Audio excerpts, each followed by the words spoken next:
How much would an iPhone cost if it was made in the USA? The iPhone quickly gained popularity because of its sleek design, premium build quality, and user-friendly interface. Running on Apple's iOS operating system, iPhones offer a seamless and integrated experience with other Apple devices and services. With custom-designed A-series chips, Retina displays, advanced camera technology, and Siri, the iPhone consistently delivers impressive performance, vibrant visuals, and innovative features. Over the years, Apple has introduced multiple iPhone models, catering to different user preferences and budgets, solidifying its position as a major player in the smartphone market and setting new industry standards. Given all these, iPhones are generally expensive, but how much would an iPhone cost if it were made in the USA? We'll know that later in this video. But first, don't forget to hit like and subscribe to this YouTube channel to stay updated on the latest in the luxury world. At Luxury Mindset, we bring you all luxurious information ranging from items, cars, houses, places, and even people who bathe in luxury. Not only that, but we also give you pretty much the amount you would need to purchase any of these luxurious stuff. So if you're interested in the rich, becoming rich, or even dreaming of lying on a mattress of gold or dollar bills, click the notification bell to keep yourself updated on this channel. The estimates on the cost of an American-made iPhone vary widely. Some suggest it could be as expensive as $10,000, while others believe it is slightly pricier than a Chinese-made iPhone. Both predictions hold some validity, making the situation complex. The ongoing trade and political tensions add urgency to finding practical solutions for this issue. Timely resolution is crucial as we navigate these challenges. In the last 4 decades, industries like consumer electronics have shifted from developed nations in the West to countries like Japan, South Korea, and China. Trade deals enabled this challenge, leading to benefits for the global economy. Poorer countries gained a presence in the world economy, offering employment opportunities with improved wages compared to subsistence farming. Additionally, it resulted in more affordable products like today's average television priced around $400, a significant change from the past when owning such things was costly for the average household. Imported goods are often more affordable for consumers due to various factors. One significant reason is the utilization of cheaper labor in developing countries, which helps reduce production costs. Let's examine the cost breakdown of an iPhone to understand the factors influencing its pricing. An iPhone's cost breakdown typically includes several elements. Firstly, there are fixed costs related to research and development or R&D for creating a new iPhone model. These costs need to be recouped before production starts and are spread across all manufactured units using that design. This process continues until a new model is developed to stay competitive. Besides R&D, specialized companies provide components like the camera, battery, and processor.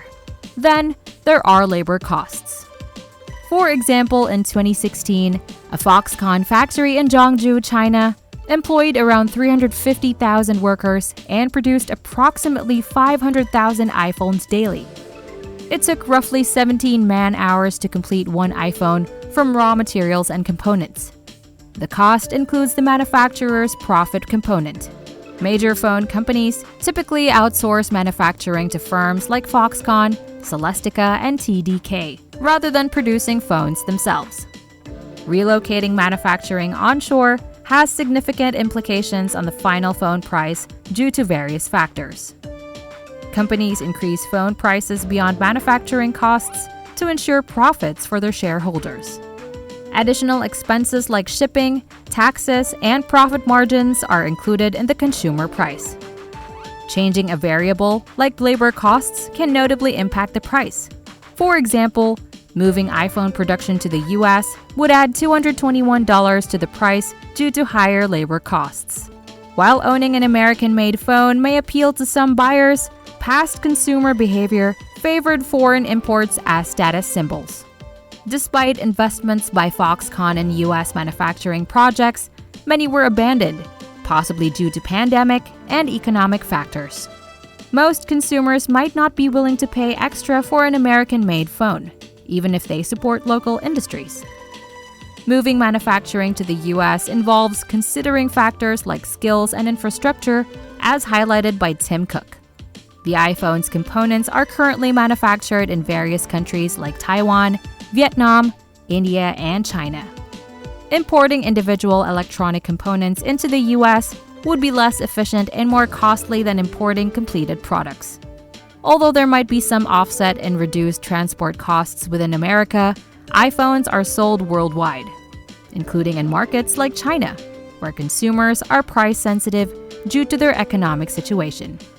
Importing components from Asia to assemble American iPhones and then shipping them back to other countries would exacerbate the price disparity for those who can least afford it.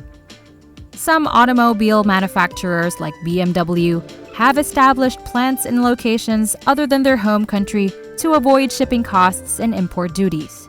However, in the case of iPhones, the reduction in domestic shipping expenses would be overshadowed by the increased costs of retooling and retraining multiple factories for each new phone model.